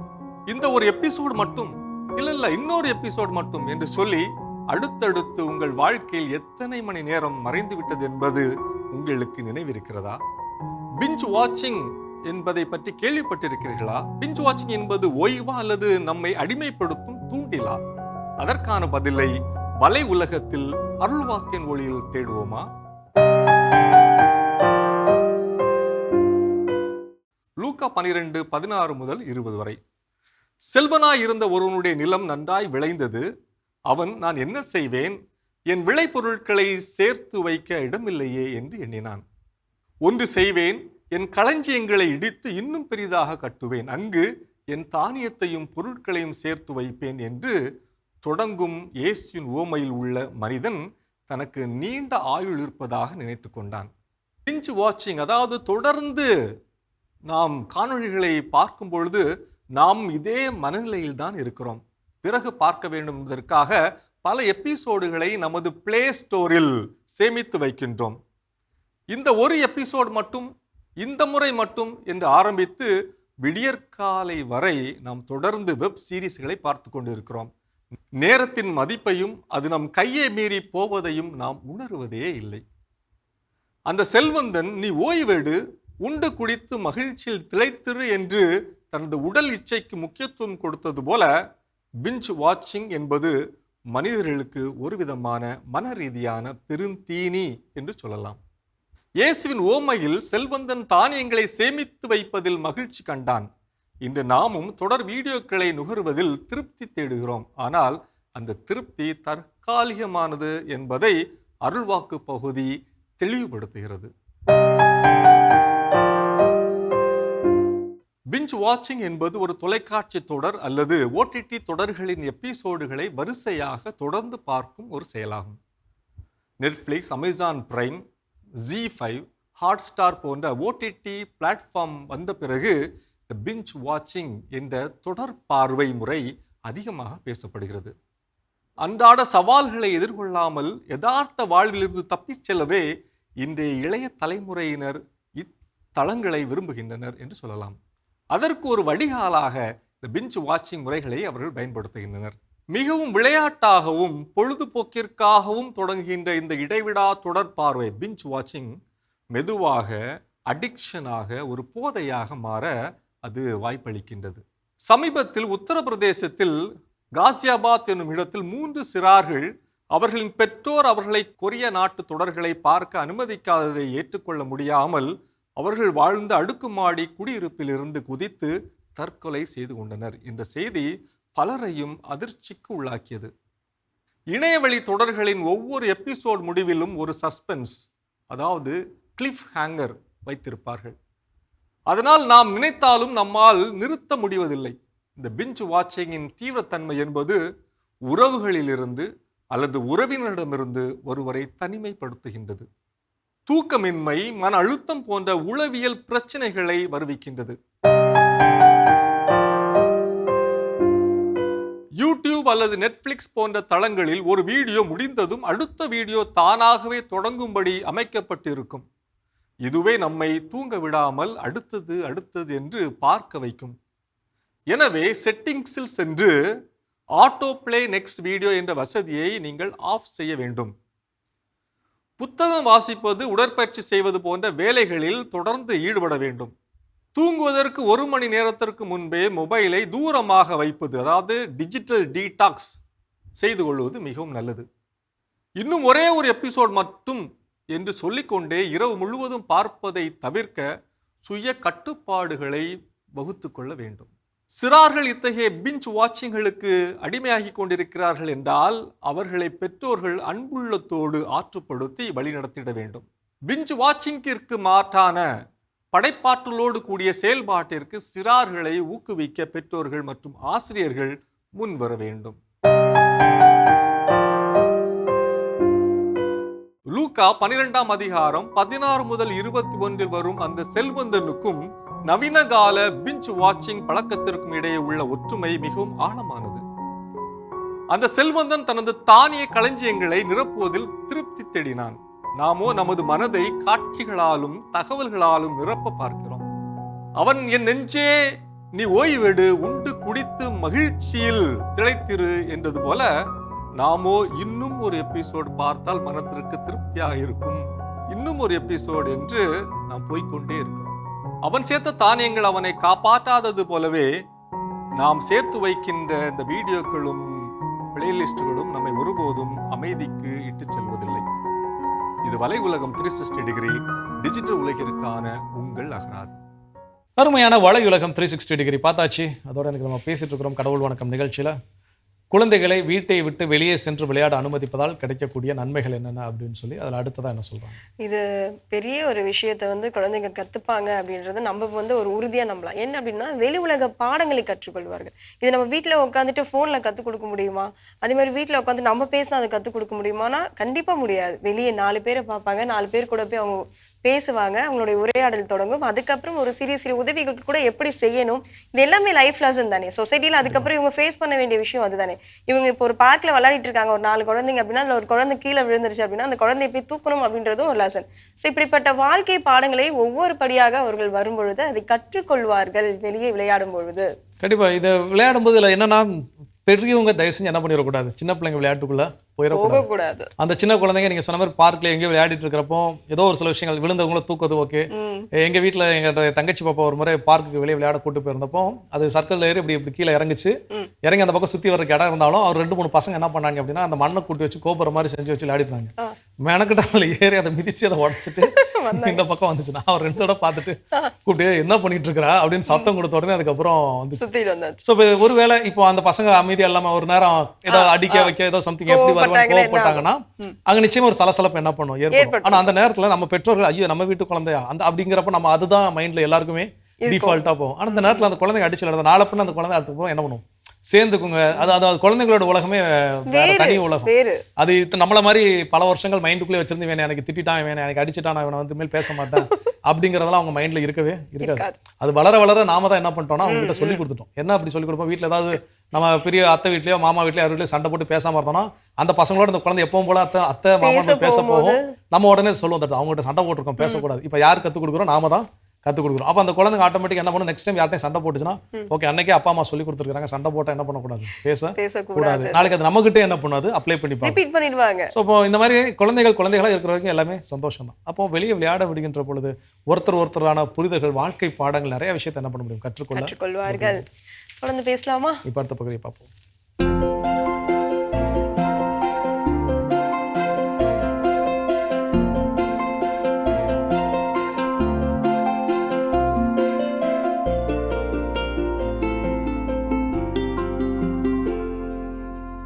அனைவருக்கும் வணக்கம். இன்றைய பதிவில் நம்ம பார்க்க போகிறது என்னென்னா பல்வேறு யூடியூப்புகளை பார்த்து அல்லது பல்வேறு செய்திகளை பார்த்து நம்ம நிறைய மேம்படுத்தப்பட்ட பலாரகங்களை தமிழ்நாடு ஃபுல்லாக நடவு பண்ணிட்டாங்க. விற்பனைக்காக அந்த நர்சரிக்காரங்க என்ன சொன்னாங்கன்னா பழம் வந்து ஆரஞ்சு கலரில் வரும், சிவப்பு நிறத்தில் வரும், இத்தனை சுளை வரும், இத்தனை சுளை வரும், வெளிநாடுகளுக்கு விற்பனை பண்ணலாம், இது செய்யலாம் அதை செய்யலான்னு ஒரு செடி வந்து குறைஞ்சபட்சம் 100 ரூபாயில் ஆரம்பித்து 500 ரூபா வரல விற்றுட்டாங்க. வாங்கி கொண்டு வந்து நட்டுட்டீங்க. ஆனால் நட்டதுக்கப்புறம் பார்த்தா உங்களுக்கு பழம் வர மாட்டேங்குது, அந்த பழம் பெருக்க மாட்டேங்குது. அதற்கான முக்கியமான காரணம் என்ன அப்படின்னு சொல்லணும்னு தான் நான் ஆசைப்பட்டேன். முக்கியமான காரணம் மரத்தோட அடித்தண்டு பெருக்கணும். அடித்தண்டு பெருத்தா தான் அந்த மரத்தில் வரக்கூடிய காய்கள் தாங்கி வரும், பெருசாக வரும், அதிகமான சுளையோடு வரும், முறையாக வரும். அப்படி வரணும்னா அடித்தண்டு பெருக்கணும். மரத்தோட அடித்தண்டு பெருக்கணும்னா முறையான சத்துக்கள் வைக்கணும். மரத்துலேருந்து 3 அடி தள்ளி முறையான சத்துங்கிறது வருஷத்துக்கு 3 மாதத்துக்கு ஒரு தடவை மக்கின சாணம் போடணும் அல்லது ஆட்டு எரு போடணும். 5 கிலோலேருந்து 20 கிலோ வரலும் போடலாம். நல்ல மண்ணில் 5 கிலோ போடலாம். ஒரு மணல் சார்ந்து இருக்குது, சரளை சார்ந்து இருக்குது, நான் போட்ட அதிக விளைச்சல் தராத இடம், அப்படிலாம் உங்களுக்கு என்ன தோணுதோ 20 கிலோ வரலும் போடலாம். அது கூட எலும்பு உரம்னு விற்கும், அது 1 கிலோ போடலாம். சாம்பல் 1 கிலோவில் ஆரம்பித்து 2 கிலோ வரலும் சாம்பல் போடலாம். இதெல்லாம் உள்ளே போட்டு மூடணுங்க. முக்கியமாக வேப்பம் புண்ணாக்கு 1 கிலோ போடணும். இது எப்போ போடணும், 3 மாதத்துக்கு உடவை போடணும். அடித்தண்டை பெருக்க வைக்கணும். நடுவில் இருக்க மரத்தோட திடன் பெருசாக இருக்கணும். தேவையில்லாத கிளைகளை வெட்டி விடணும். உள்ளே பார்த்தீங்கன்னா மரத்தோட உள்பகுதியில் சில்லாக நிறைய கிளைகள் இருக்கும். கையில் கத்திரிக்கோல் வச்சுட்டு உள்ளே இருக்கக்கூடிய சின்ன கிளைகள் எல்லாம் வெட்டி எடுத்துடணும். பார்த்தா மரம் வந்து தெளிவான கிளைகளோடு இருக்கணும். அதோட இலைகள் வந்து முறைப்படுத்தப்பட்டதாக இருக்கணும். முறைப்படுத்தப்பட்ட இலைகள் இருக்கணும். தேவையில்லாத சிவப்பு இலைகள் வருது அப்படி வரணும். மஞ்சள் இருக்கும், சிவப்பு இருக்கும், முத்துணை இலை காஞ்சி விழுகும், அதெல்லாம் ஒரு பக்கம் இருக்கட்டும். இருந்தாலும் அதிகபட்சமான சிவப்பு, அதிகபட்சமான மஞ்சள் இருக்குன்னா கீழே தழைச்சத்து இல்லைன்னு அர்த்தம், சாம்பல் சத்து இல்லைன்னு அர்த்தம். இதோடு சேர்ந்து எருக்கு கரைசல் கொடுக்கணும். மாதம் மாதம் கொடுக்கணும். முடிஞ்சால் 15 நாளைக்கு ஒரு முறை கொடுக்கணும். ஒரு 2 ட்ரம்மு வச்சுக்கணும். வச்சுட்டு எப்போ பார்த்தாலும் இந்த எருக்கு கரைசலை தயார் பண்ணி பிரித்து ஊற்றிக்கிட்டே இருக்கணும். ஒருவேளை என்கிட்ட எருக்கு கரைசல் பண்ண வழி இல்லை, எடுத்து ஊற்ற முடியல அப்படின்னு தோணுச்சுன்னா கடைகளில், உரக்கடைகளில் பார்த்திங்கன்னா சோலு பார் அப்படின்னு ஒரு போரான் பவுடர் விற்கும். சோலு பார் அல்லது மைக்ரோ போர் அப்படி விற்கும். 200 கிராம் வாங்கிக்கணும். தெளிக்கிற திரவத்தில், இப்போ 100 லிட்டர் தெளிக்கிற திரவம் அப்படின்னா அதில் இந்த 200 கிராம் போட்டு கலந்துக்கணும். இது கூட மீன் அமிலம் 2 லிட்டரு அல்லது பஞ்சகாவியா 2 லிட்டரு கலந்துட்டு சூடோமோனாஸ் அப்படிங்கிற திரவம் 1 லிட்டர் கலந்து மரத்தில் தெளித்து விட்றணுங்க. தெளிக்கிறப்ப அந்த வேகமான வளர்ச்சி, இலைகளோட அகலம் அதிகமாகும், இலைகள் முறையாக இருக்கும். நான் திருப்பி சொல்கிறேன், வாரம் ஒரு முறை அல்லது 10 நாளைக்கு ஒரு முறை தான் தண்ணி தரணும். தண்ணி கொடுத்துட்டே இருக்கக்கூடாதுங்க. தண்ணி கொடுத்தா செடி வளராதுங்க. அதாவது பழமரங்கள் வளராது. பழமரங்கள் வளராது. மண்ணை காய விட்டு திருப்பி தண்ணி தரணும். மண்ணை காய விட்டு தண்ணி தரணும். இந்த கவனம் வந்து ரொம்ப ரொம்ப முக்கியம். இதை பார்த்துக்கோங்க. இப்போ நான் திருப்பி சொல்கிறேன், வியட்நாமியா சூப்பர் ஏர்லி, வியட்நாம் ஏர்லி இந்த மாதிரியான மேம்படுத்தப்பட்ட ரகங்கள் வச்சிருக்கிறவங்க அல்லது நம்மளுடைய நாட்டு மரங்களே வச்சுருக்கிறவங்க அடித்தண்டு பெருக்கணும் அப்படிங்கிற செயல்பாட்டுக்கு முக்கியத்துவம் கொடுங்க. அது செஞ்சிட்டிங்கன்னா பூ வந்து திடமாக இருக்கும். ஆண் பூக்கள் வர்றதை விட பெண் பூக்கள் அதிகமாக வரும். நம்ம தெளிக்கிற திரவத்தில் எப்பயும் வந்து பார்த்திங்கன்னா ஒரு 200 கிராம் பெருங்காயம் கலந்துக்கணுங்க. பெருங்காயத்தில் அதிகமான கந்தக சத்து இருக்குது. அது வந்து நமக்கு பூக்கள் எண்ணிக்கை அதிகமாக வர வாய்ப்பு இருக்குங்க. இப்போ ஒரே இடத்துல 10 பலாக்காய் நிற்கிதுன்னு வச்சுக்கோங்களேன். நீங்கள் என்ன செய்யணும், ஒரு 3 காயை வச்சுட்டு மிச்சதெல்லாம் வெட்டி விட்டுறணும். தெளிவாக 3 மட்டும் வந்தால் போதும். அந்த எண்ணம் இருக்கணும். 10 பெருத்துச்சுன்னா சின்ன காயாக இருக்கும், 3னா பெரிய காய் வரும். அப்படி ஒரு இதை பண்ணணும். தரையை விட்டு 1 அடி உயரத்தில் தான் மரம் தூக்கிக்கிட்டு இருக்கணும். தரையோட படுத்திருக்கக்கூடாது, நோய் வந்துடும். சரிங்களா? மீண்டும் சந்திப்போம். மிக சிறப்பான பகுதி உழவும் உயர்வும் நம்ம பார்த்துட்டோம் ஜோ. அடுத்ததாக குழந்தைகளை வெளியே விளையாட விடுவதால் ஏற்படும் நன்மைகள். ஸோ என்ன அப்படின்னா, இந்த சைல்ட்ஹுட்டில் இந்த குழந்தைகளை வெளியே விளையாட விடுறப்போ பின் நாட்களில் அவங்களுக்கு மேபி அது அவங்களுடைய வாழ்க்கைக்கு ஏதோ ஒரு மிகப்பெரிய பாடமாக, மிகப்பெரிய உதவியாக அமையும். அது பர்சனலாக என்ன அப்படின்னா, என்னோட லைஃப்பில் நம்ம சேனல் மாதா டிவியில் வந்தப்பறம் நிறைய கேம்ஸ் கண்டக்ட் பண்ணுறப்போ எல்லாம் சொல்லுவாங்க, அந்த கேம்ஸில் ஐடியா எப்படி தான் யோசிக்கிங்கன்னு தெரில, எல்லாம் சரிங்க அப்படின்னு. என்னுடைய சைல்ட்ஹுட்டில் எடுத்து பார்த்தோன்னா எங்கள் வீட்டில் பக்கத்தில் இருக்கக்கூடிய நிறைய பேர் இருந்தாங்க. அதுக்கு ஒரு பெரிய லைன் வீடு. ஸோ நிறைய பேர் எல்லாரும் கூட சேர்ந்து விளையாடும். சேர்ந்து விளையாடுறப்போ எதெல்லாம் டிவியில் வந்து இந்த மாதிரி கொஸ்டின் கேட்டு ஆன்சர் பண்ணுற மாதிரி நிகழ்ச்சி நடத்துகிறோமோ அதை நான் சின்ன பிள்ளையில என்ன பண்ணுவோம் அப்படின்னா, பசங்களோட உட்காந்து விளையாடுறப்போ அதை செய்வோம். மேட் அப்படி மேட்னஸ் ஏதோ சம்திங் ஒரு ப்ரோக்ராம், எனக்கு அந்த பேர் சரியாக ஞாபகம் இல்லை. அதில் என்ன அப்படின்னா, ஒரு ஆங்கில வார்த்தைகளில் தொடக்க எழுத்து இடையில ஏதாவது மிஸ்ஸிங் வேர்ட்ஸ் அதில் இருக்கும், லெட்டர்ஸ் இருக்கும். அந்த லெட்டர்ஸ் எல்லாம் ஃபில் பண்ணால் ஒரு ஆங்கில வார்த்தை என்ன பண்ண கிடைக்கும். அந்த ஆங்கில வார்த்தையில் ஏதோ ஒரு வார்த்தை என்ன பண்ணியிருப்பாங்கன்னா ரவுண்ட் பண்ணியிருப்பாங்க. இதே மாதிரி ஒரு 3-4 மிஸ்பெல்டு லெட்டர்ஸில் இருக்கக்கூடிய பசில் இருக்கும். இது எல்லாத்தையும் சார்ட் அவுட் பண்ணி அந்த ரவுண்டில் இருக்கக்கூடிய வார்த்தை மட்டும் கேட்டால் அதில் ஃபைனலாக ஒரு வேர்டு வந்து வரும். ஸோ இதெல்லாம் வந்து பார்த்ததெல்லாம் என்ன பண்ணுவோம்னா, இப்போ நமக்கு போர்டு கீடு எதுவும் இருக்காதா, ஒரு வீட்டுடைய சோத்துல என்ன பண்ணுவோம், கறியை வச்சு என்ன பண்ணுவோம், எழுதி விளையாடி அதை வச்சு அழிச்சு விளையாடும். அந்த வீட்டுக்காரங்களாம் சிலர் அப்புறம் பார்த்தா சின்ன பிள்ளைங்க விளையாடுது எப்படி விளையாட்டு போகுது அப்படின்னு சொல்லிட்டுலாம் விட்ட நாட்கள் உண்டு. ஸோ இப்போ இந்த மாதிரியான மெமரிஸ் இதெல்லாம் வந்து இன்னைக்கு நினைச்சு பார்க்குறோம் அப்படின்னா, இதெல்லாம் சின்ன வயசுல நடந்ததுனால நினைச்சு பார்க்குறோம். அப்போ நாளைக்கு நம்மளுடைய குழந்தைங்க ஒரு 10-20 வருஷம் கழிச்சு சின்ன வயசுல நான் இப்பெல்லாம் விளையாடினேன் அப்படின்னு சொல்றதுக்கு அதுங்களுக்கு கதை வேணும் அப்படின்னா வெளியே விளையாட விடணும். அதை விட்டு மொபைலே பார்த்துருந்தோம், நான் எப்படி மொபைல் விளையாடுவேன் தெரியுமா அப்படின்னு கேட்டா அவங்க அடுத்த தலைமுறைக்கு அது சொல்லுவாங்க. அது அது அதுல எந்த ஒரு ஆனந்தமும் இல்லை. நான் வாட்டு தனியாக எப்போ பார்த்தாலும் மொபைலை குனிஞ்ச தலையை பார்த்துட்டு என்ன பண்ணிட்டு இருப்பேன், நான் விளையாடிக்கிட்டு இருப்பேன் அப்படின்னு சொல்லக்கூடிய நிலைக்கு தான் இருக்கும். ஸோ அப்போ அவங்களை விளையாட வெளியே அனுமதிக்கின்ற பொழுது இது போன்ற மலரும் நினைவுகளை அவங்க பிற்காலத்தில் பகிர்ந்து கொள்ள முடியும். கண்டிப்பா மலரும் நினைவுகளை நம்மளுடைய குழந்தைகளுக்கு தரலாம். இன்னும் தொடர்ந்து பேசலாமே, போது பார்க்கலாம்.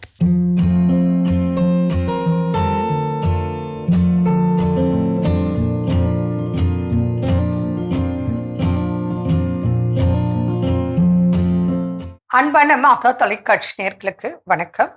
இன்றைய நிகழ்ச்சியில் நம்ம ஹைப்பர் டென்ஷன் பற்றி பார்க்கலாம். அதிக ரத்த அழுத்தம், பிபி, ப்ரெஷர்ன்னு சொல்லுவாங்க. ஓகே, இப்போ எந்த ஏஜுக்கு வேணா பிபி இருக்கு.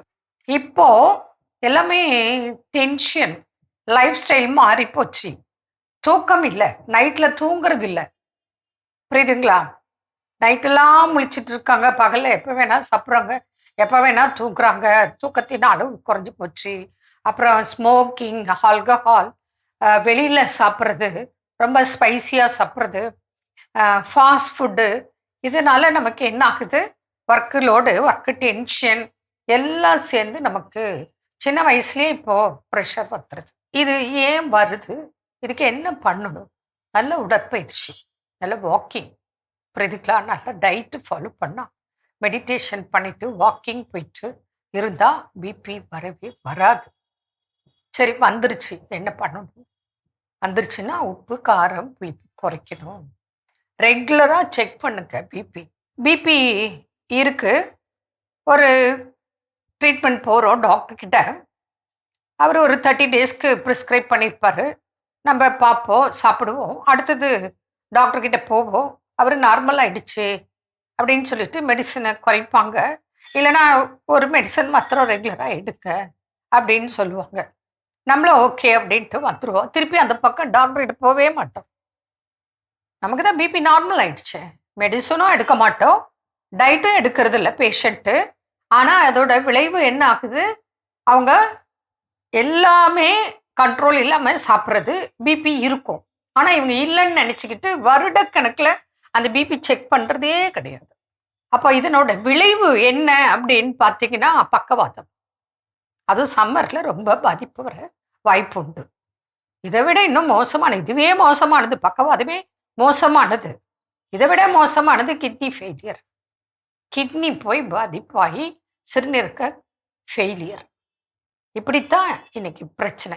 அதே போல் சுகர் பேஷண்ட்டும் பிபி பேஷண்ட்டும் கண்டிப்பாக குடிக்கக்கூடாது. எல்லாருமே குடிக்காமல் இருக்கிறது ரொம்ப ரொம்ப ரொம்ப நல்லது. இந்த 2 பேஷண்ட் கட்டாயம் குடிக்கக்கூடாது. ஏன் அப்படின்னா, ஹைப்பர் டென்ஷன் பேஷண்ட்க்கும் டயபெட்டிக் பேஷண்ட்க்கும் குடிச்சா அது சைலண்ட் கில்லர். தயவு செய்து குடிக்கிற பழக்கத்தை நிறுத்துங்க, குடிக்காதீங்க. முதல்ல ஆரம்பிக்கிறதே தேவையில்லாத ஒரு பழக்கம் ஃபஸ்ட்டு. அடுத்தது பார்த்தோன்னா, நம்ம உப்பு, காரம், புளி குறைக்கணும். நம்ம ஒரு 4 இல்லை 5 கிராம் அளவுக்கு உப்பு எடுத்துக்கலாம். சமைக்கும்போது உப்பு போடுறதையே விட்டுறலாம். சாப்பிடும்போது ஒரு பிஞ்சு 2 பிஞ்சு போட்டுக்கலாம். இது பிரச்சனை கிடையாது.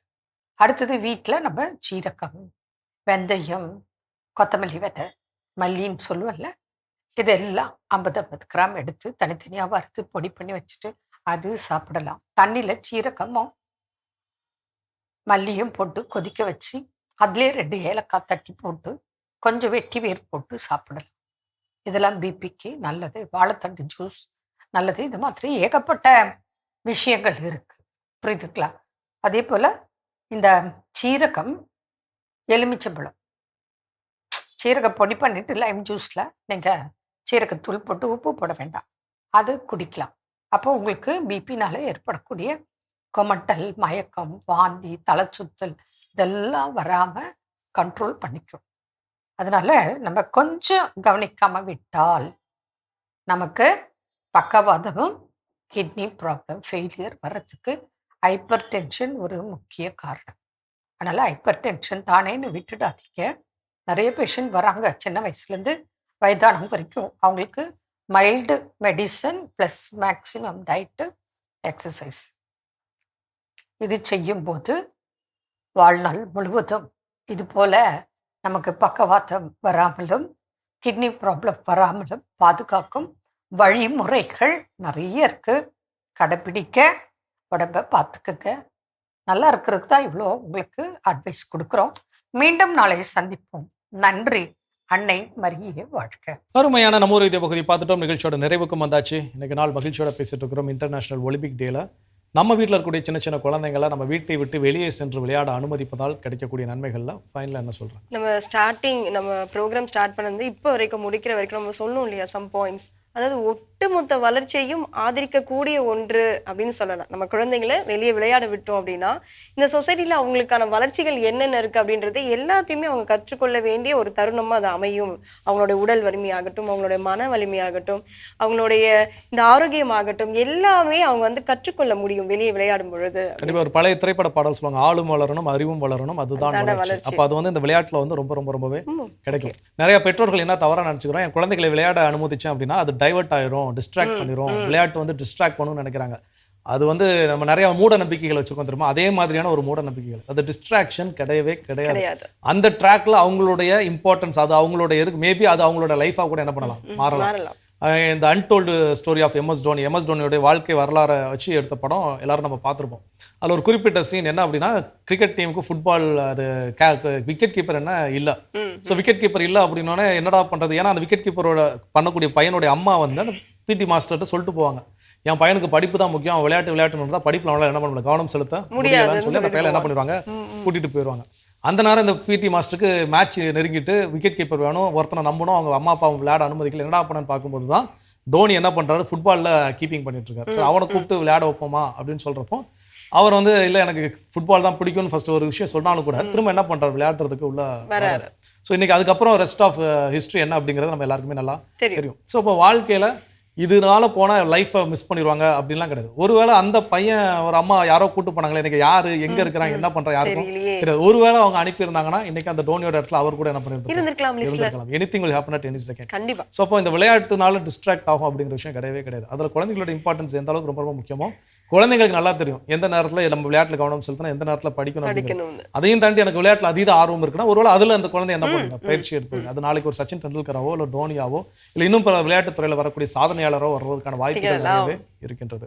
ஸோ இன்டர்நேஷனல் ஒலிம்பிக் டேல எனக்கு பல நேரங்களில் வீடுகளை பூட்டி குழந்தைகளை வந்து அந்த பிராய்லர் சிக்கன்ஸ் போல என்ன பண்ணுறோம் அப்படின்னா வீட்டுக்குள்ளே பூட்டி வச்சு வளர்க்குறோம். அதை விடுத்து அவர்கள் வெளியே அனுமதிக்கின்ற பொழுது இவ்வளோ நன்மைகளை பெற்றுக்கொள்ள முடியும் அப்படிங்கிற ஒரு ஐ ஓப்பனிங் செஷனை கடவுள் நம்ம கொடுத்துருக்காரு. கடவுளுக்கு நன்றி சொல்லி இன்னைக்கு நாளில் யாரெல்லாம் விழா கொண்டாடுறாங்க பார்க்கலாம்.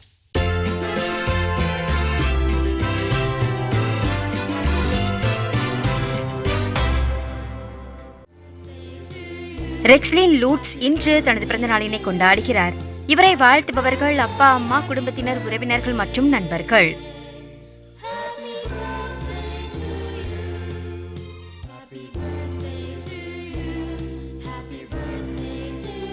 ஆஷ்மி, ஆக்னஸ், ஜெசினா இன்று தனது பிறந்த நாளினை கொண்டாடுகிறார்கள்.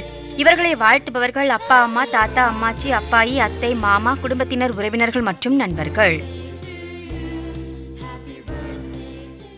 இன்று விழா காணும் உங்கள் அனைவருக்கும் இறைவன் தரக்கூடிய அன்பான பரிசு நீதிமொழிகள் 16:3. உன் செயல்களை ஆண்டவரிடம் ஒப்படை, அவற்றை வெற்றியுடன் நிறைவேற்றுவாய். இந்த இறையாசையோடு நீங்கள் வாழ நாங்கள் ஜெபிக்கிறோம். அன்பானவர்களை, குழந்தைகளாய் மாறுவோம், வாழ்வில் மகிழ்ச்சி காண்போம் என்ற இந்த சிந்தனையோடு இன்றைய கடவுள் வணக்கம் நிகழ்ச்சியை நாங்கள் நிறைவு செய்கிறோம். இந்த நாளும் இனிய நாளாக அமைய மாதா தொலைக்காட்சியின் வாழ்த்துக்களும் ஜெபங்களும். மீண்டும் உங்கள் அனைவரையும் கடவுள் வணக்கம் நிகழ்ச்சியில் சந்திக்கும் வரை உங்களிடமிருந்து விடைபெறுகிறோம். இயேசுவுக்கே புகழ், மரியே வாழ்க. நீ ஆர்ட்ஸ் தானடா படிச்ச, எப்படி ஐடில வேலை பார்க்குற? எந்த டிகிரினாலும் பரவாயில்லண்ணா, சென்னையில் இருக்க எஸ்எல்ஏ ஐடி ட்ரைனிங் இன்ஸ்டியூட் தான் நான் ட்ரைனிங் எடுத்தேன். மாதம் 30,000 சம்பாதிக்கிறேன். சூப்பர்டா. For IT training and placement, contact 8870767784.